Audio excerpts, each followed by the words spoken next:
Imana ishimwe, Imana ihimbazwe, ndabasuhuje mu izina rya Yesu Kristo, amahoro y'Imana abane namwe muri iki gitondo, n'umugisha twagiriwe kuba tugihumeka umwuka bazima, n'umugisha wagiriwe kuba ugihumeka umwuka bazima, Imana ishimwe kandi Imana ihimbazwe.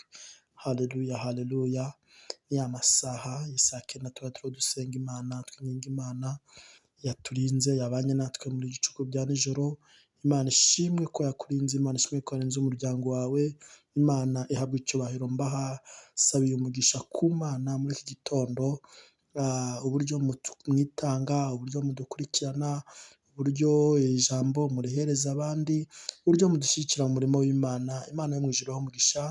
Dusuhuje abari muri Afurika y'Epfo, dusuhuje abari muri Australia, dusuhuje abari muri Oceania, dusuhuje abari muri Canada, abari muri Amerika, abari muri Amerika bose turabasuhuje, abari mu Rwanda bose turabasuhuje. Amahoro y'Imana abane namwe, umugisha w'Imana ube ku buzima bwanyu. Haleluya.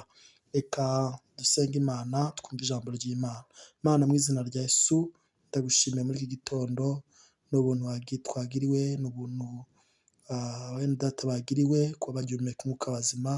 Ubahe umugisha, ubagirire neza, kandi Mana ukomeze ubagire neza, ubiteho, imbabazi zawe zibagaragareho muri iki gitondo. Urakoze mu izina rya Yesu Kristo, amen.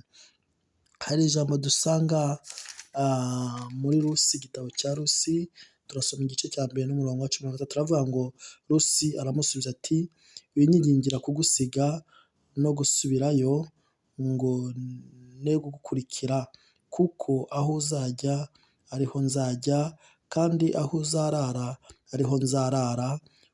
Ubwoko bwawe nibwo buzaba ubwoko bwanjye, Imana yawe niyo izaba Imana yanjye. Aho uzagwa niho nzagwa, bahampambe. Yesu ashimwe. Haleluya, haleluya. Uyu ni Rusi, kandi reka mbabwire, Rusi yari umunyamahanga. Rusi nta identite yari afite mu bwoko bw'Abisiraheli, yari umumowabukazi. Rusi yari ari mu buzima bubi. Rusi yari yarabayeho, yari yavutse mu buzima butamworoheye, ariko ngo agirire umugisha kuri Bowazi. Imana ishimwe, Imana ihimbazwe. Haleluya. Bowazi aramubwira ngo ntabwo ukwiriye kujya mu wundi murima, ngo ahubwo ukwiriye gukurikira abasaruzi, aho bavuye ugahumba kugira ngo ugire nawe icyo ubona. Yesu ashimwe. Haleluya. Arangiza arababwira ngo, Bowazi abwira Rusi aramubwira ati, mukobwa wanjye, ntihagire ahandi hantu ujya, ahubwo ukwiriye gukurikira abaja banjye. Ibyo aho basaruye nawe usubire inyuma, ugenda uhumba, nawe urebe ko wabaho, warebe ko yagirirwa neza. Imana ishimwe. Rusi ngo arangije ngo yikubita hasi yubamye, aravuga ngo, niki gitumye nkugiriraho umugisha? Niki gitumye unyitaho bingana gutya ndi umunyamahanga? Imana ishimwe.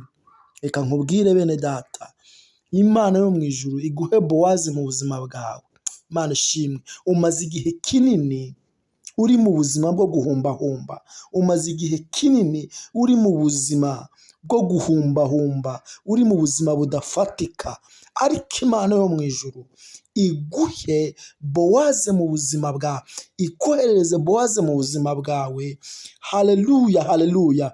Umugirireho umugisha. Imana ishimwe. Ngo Rusi aravuga ngo, aho uzagwa niho nzagwa, aho uzaryama niho nzaryama. Imana ishimwe. Ngo Rusi, haleluya, agira umugisha kuri Bowazi, kuko nubwo yari umunyamahanga, ariko Rusi yari afite umugisha. Imana ishimwe. Imana iguhe Bowazi mu buzima bwawe, umugireho umugisha. Imana ikohereze Bowazi mu buzima bwawe. Haleluya. Ngo Bowazi ngo aravuga ngo, mukobwa wanjye, ntugire ikibazo, ukurikire abasaruzi, aho bavuye nawe usarure. Imana ishimwe. Ngo Rusi agira umugisha kuri Bowazi. Imana yo mu ijuru ibaha umugisha, kandi ikomeza ibiteho. Imana ikohereza Bowazi mu buzima bwawe. Imana iguhe Bowazi, haleluya, mu buzima bwawe. Ubuzima bwawe burahinduka, ubuzima bwawe ntabwo buraguma uko bwari bumeze. Imana ibaha umugisha kandi bagire neza, mu izina rya Yesu, amen.